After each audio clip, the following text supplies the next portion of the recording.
Մայիսի 11-ն է Երևան, Շենգավիթ վարչական շրջան, Գարեգին հրապարակում բախվել են երկու տրանսպորտային միջոց,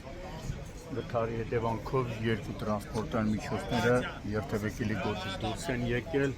և հայտնվել կանաչ գազոնում։ Այս պահին օպերատիվորեն ժամանած Երևանի 103 շտաբօգնության բժիշկների հերթապահումը երկու հոգու օգնություն է ցուցաբերում, արդյոք նրանք կտեղափոխվեն հիվանդանոց, դեռևս պարզ չէ։ Օպերատիվորեն ժամանել են ներքին գործերի նախարարության, ոստիկանության, բարեկային ծառայության Երևան քաղաքի գնդի առաջին գումարտակի պարեկները, գումարտակի հրամանատար Գոռ Առաքելյանի գլխավորությամբ։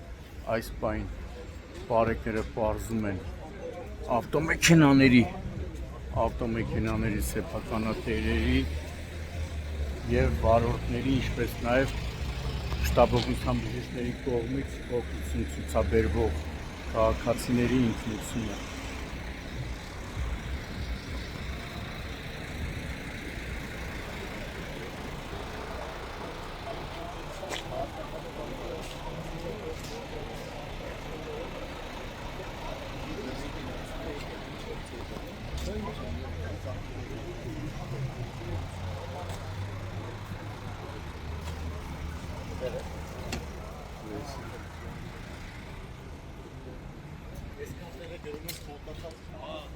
Այս երկու ավտոնա, չէ, ուրիշ ավտո չկա, չէ։